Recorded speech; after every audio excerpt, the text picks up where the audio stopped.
Civic responsibility is a feeling of duty towards your community. So, for example, a person who donates to the local food bank or helps with the community cleanup is demonstrating civic responsibility. But should we require everyone to demonstrate a global civic responsibility? The reality is that most of what we do does have a global impact. By recycling and composting programs in schools, we're reducing the amount of pollution in the environment. Or when we choose to protest against an injustice in another part of the world, it not only encourages the government to take more action, but it brings more awareness to people in our own community about a global issue. The focus of this unit is whether we do have a global civic responsibility, and if so, what actions can be taken to help make the world a better place.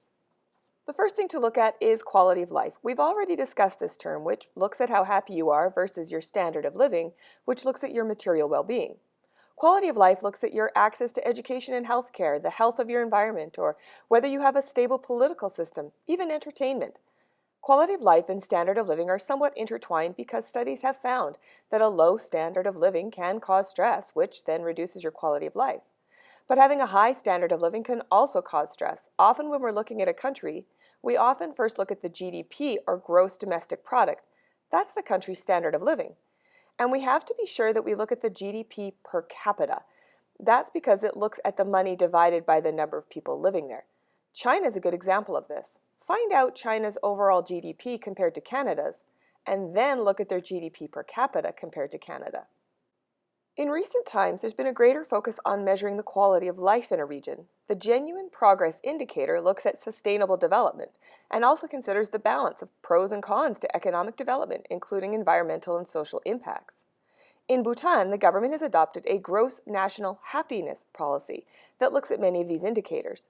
For example, they've chosen to not allow major corporations to come in and harvest trees on a large scale, even though that would significantly increase the GDP of the country, because they're concerned about the environmental damage and the social impact of increased disparity and materialism. The UN also reports on the Human Development Index each year, which looks at GDP per capita, standard of living, and life expectancy and access to education, which is quality of life. At the turn of this century, the UN established the Millennium Development Goals, which encourages governments to take global action to eradicate hunger and poverty and provide universal primary education, promote gender equality, ensure environmental sustainability, and deal with several specific health issues. Do some research to find out what actions have been taken and what's the progress in achieving those goals. Other international organizations like the G7 and EU are taking actions in these areas by signing international agreements. For example, the elimination of landmines in war-torn areas to make them safer.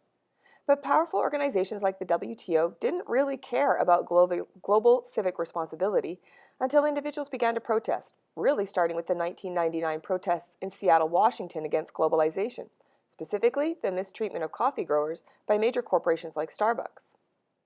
As part of the response to these protests, there's been increased support for the idea of fair trade, where workers and the environment are treated fairly, versus free trade, where trade has less barriers like tariffs. You can now improve the quality of life of individuals around the world through fair trade products, also known as consumer activism. I love the store 10,000 Villages. Do you have one near you? Buying items in stores like these, you know you've purchased something that's been created in a fair and sustainable manner. Many companies are now putting the fair trade label on their products, like coffee and chocolate, so we can know the standard of living and quality of life of those producing these products is, well, fair.